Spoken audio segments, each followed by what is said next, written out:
First of all, I would like to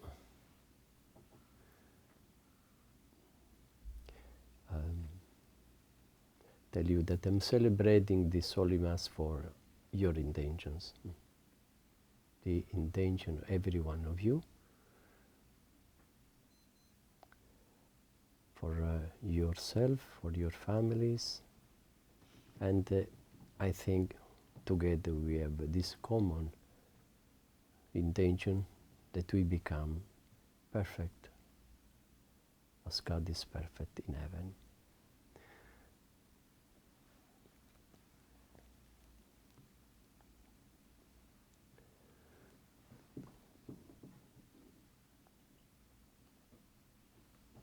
I think yesterday we have honored very, very much Our Lady, remembering what the whole day of prayers, adoration, confessions. I think we made our Blessed Mother very, very happy. We felt her presence yesterday among our midst. And I think all times we have the day with Mary, it happens the same. A great joy comes to the heart of Mary, because as we have read in the Gospel, many sheep go back to her, finding the joy of their soul in adoring Jesus, in going to confession, having repentance of their sins. So you are instrument, good instruments of Mary for this joy of Our Lady. All the times a sheep who went astray go back to God. After this beautiful activity of yesterday, it's good also to meet in order to reflect a little bit more, not only on our apostolate, on your apostolate, which is so beautiful. And Our Lady will reward you for this. But I think these occasions after your apostolate is also for you, for your soul, to see if we can do more to let Mary be loved, be known. What we can do more, because those who love Mary, it seems it's never enough what they do in the apostolate, in all things of their lives. What we can do more to let Mary be happier, not only because of the apostolate, but because, I would say, especially of our lives. In today, my little, what I want to tell you is really how to become more Marian, how to be able to live better the consecration. Things which you know very, very well also many years already, that you are listening and preaching and reflecting upon the consecration, our consecration to Mary. Some of you have also Marian vow. And so you know very well that consecration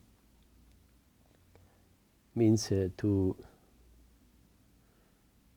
belong to Mary, to make an offering of self, of yourself, total offering of self to Mary. It means that whatever you have, whatever you are, belongs to Mary. She must be, or you must be, we must be possession. We must be possessed by Mary. What is the goal of the consecration? Where the consecration leads? It is the, really transformation of our souls, of our life, of ourselves into Mary, that she may then finally transform us into Jesus' image. Beautiful, is it? Beautiful.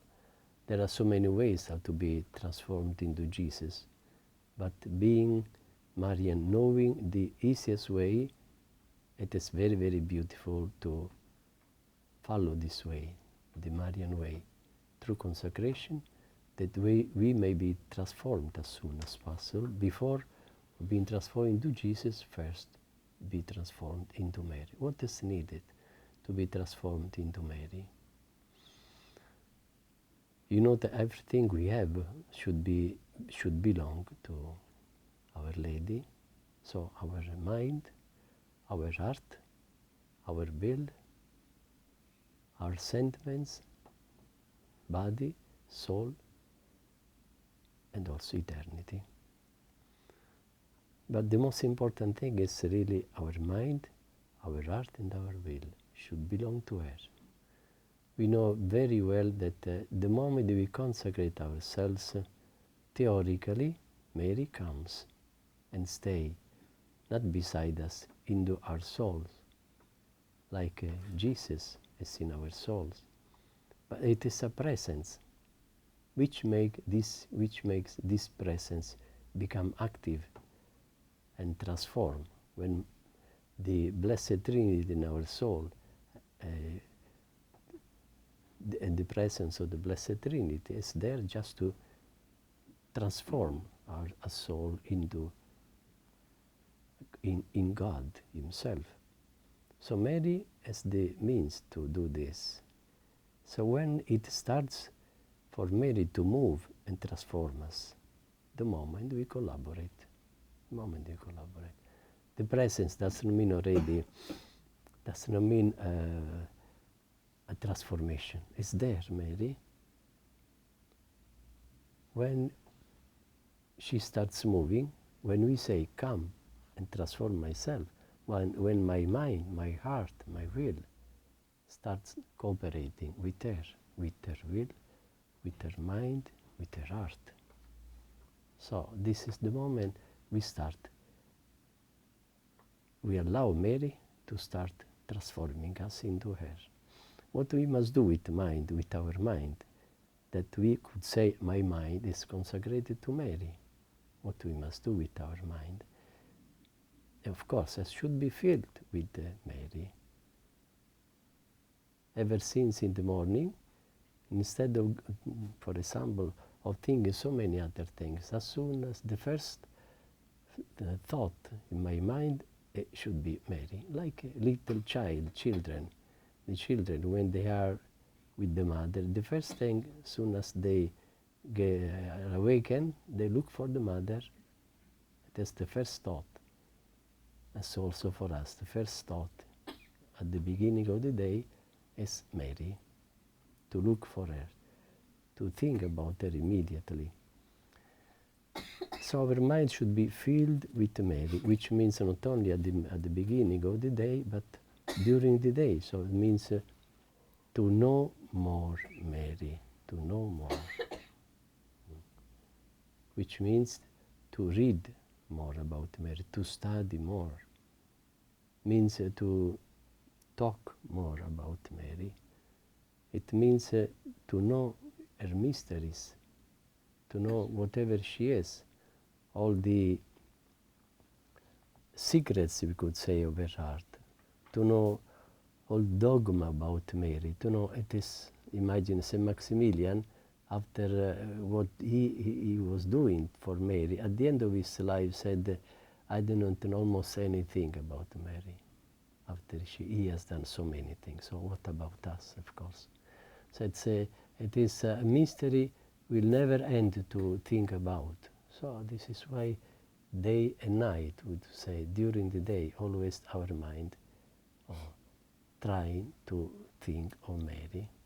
But it's not an exercise of the will, it might be constraining, it is very difficult, but it's a constraint of love. Those who love, they don't find it difficult to think about the person they love.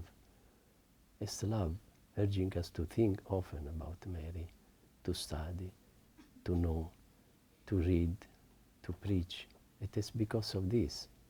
Love urges us to know, to deepen the knowledge of Mary in all whatever she is, in her mysteries. And so we reach at this point, we reach what St. Maximilian says, a fixed idea about Mary. Reading St. Maximilian, you find this.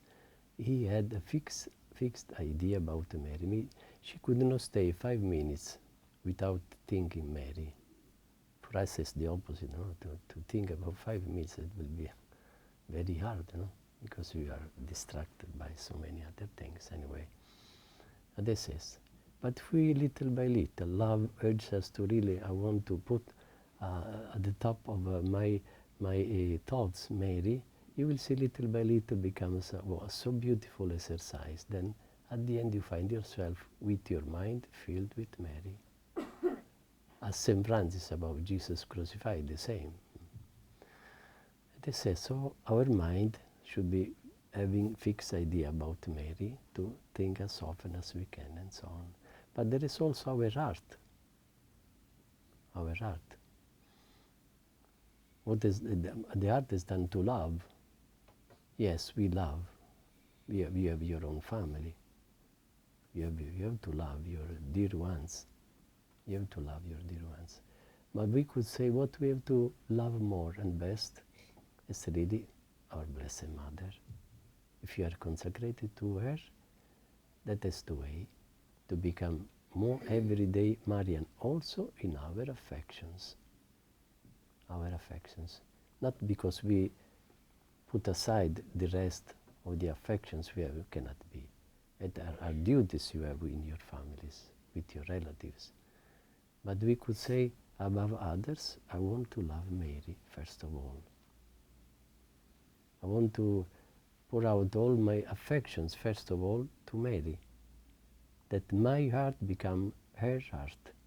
I will learn how to love Jesus through in loving her.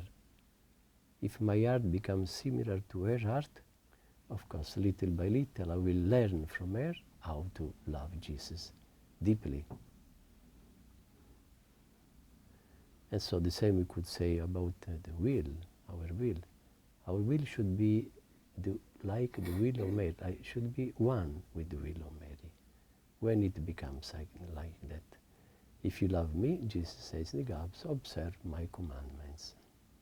When I observe the commandments of Jesus, when I do all my duties as a good Christian, having in mind Mary and offering all things we do to her, my will little by little becomes one with the will of Mary. But sometimes we are capricious. We do what we like.